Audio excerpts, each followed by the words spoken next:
TikToker Satbor ditangkap dan menjadi tersangka dalam kasus promosi judi online. Tidak sedikit yang mempertanyakan sikap aparat penegak hukum yang disebut tebang pilih dalam penanganan kasus judi online. Terlebih belum ada bandar besar yang ditangkap. Meski pemerintah selalu gembar-gembor soal angka triliunan rupiah uang yang mengalir di bisnis haram ini.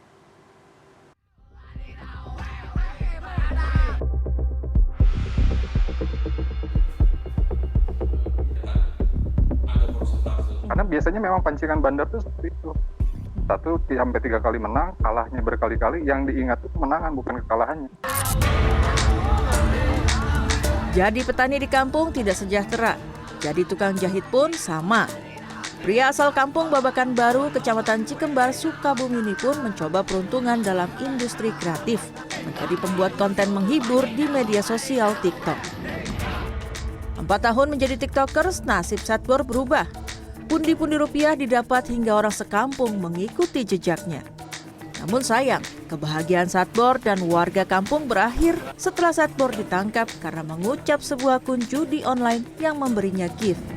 Penangkapan Satbor pun tidak sepenuhnya mendapat respon positif dari masyarakat, khususnya warganet. Aparat hukum disebut tebang pilih dalam kasus judi online. Polisi disebut hanya menangkap para pegiat medsos kelas teri, tapi tidak para selebritas tanah air. Sebagian masyarakat juga mempertanyakan, kenapa belum ada bandar besar yang ditangkap meski pemerintah selalu menyebut perputaran uang mencapai ratusan triliun rupiah. Candu judi online tidak bisa dipandang remeh. Seorang mantan pelaku judi online, sebut saja Mr. X, mengaku selama 2 tahun kecanduan judi online hingga uangnya ludes. Merasakan pernah memenangkan dari deposit kecil ya. Setelah merasakan kekalahan pun mereka masih merasakan kepercayaan diri. Jadi siapa tahu nih dari kekalahan kemarin saya deposit gini lagi mungkin bisa kejarlah kekalahan yang kemarin. Karena biasanya memang pancingan bandar itu seperti itu. 1-3 kali menang, kalahnya berkali-kali, yang diingat itu kemenangan bukan kekalahannya. Yang diingat menang. Jadi perasaan kita percaya diri.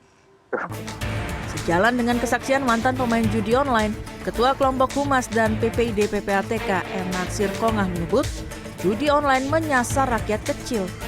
Ini terlihat dari uang taruhan atau dikenal deposit rata-rata di bawah Rp100.000. Kalau misalnya katakanlah uang belanja sehari 200.000, lalu kemudian 100.000 dipakai untuk judi online, tinggal berapa lagi untuk bisa dikonsumsi oleh keluarga itu? Ya akhirnya ya anak-anaknya jadi stunting kan.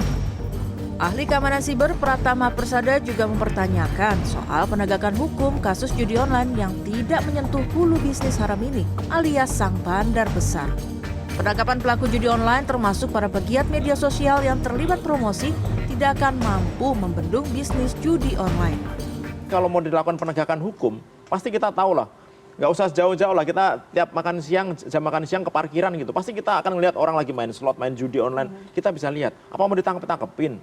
Mau seberapa besar penjaranya gitu. Jadi nangkepin orang juga bukan solusi sebenarnya gitu. Tapi yang menyebabkan judi online tetap hidup itu yang harus segera diproses, ditangkep-tangkepin. Kalau bisa bandarnya, kalau bandarnya nggak bisa ya udah agen-agennya deh gitu. Kalau agen-agennya nggak bisa ya udah rekeningnya deh diambil. Kalau rekening nggak bisa ya udah deh nggak pakai modal, matiin aja tuh servernya. Simple. Presiden Prabowo sejauh ini telah menunjuk Menko Bidang Politik dan Keamanan Budi Gunawan menjadi Panglima memerangi judi online. Menko Budi Gunawan mengakui memberantas judi online tidak semudah yang dibayangkan. Mengenai bandar bagaimana Pak? Ini kan belum pernah keungkap nih bandarnya Pak. Kapolri sudah menjelaskan, sepanjang bandarnya ada Indonesia, masa akan ditindak? Artinya bandarnya di luar gitu Pak ya? Ya nanti silakan. Terkait dengan ya. Pak terkait Kominfo nih Pak, ini kan hal nggak bisa kami buka. Biar beri kesempatan pada rekan-rekan dari Des Judi Online untuk bekerja.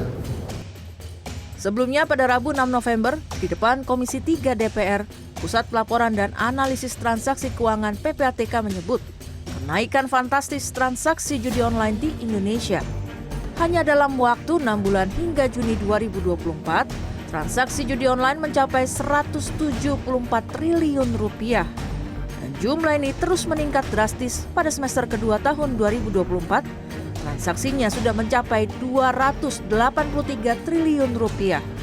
Ironisnya, banyak anak-anak terjerat judi online karena nilai taruhan semakin terjangkau, yakni hanya Rp10.000. Tim Liputan CNN Indonesia.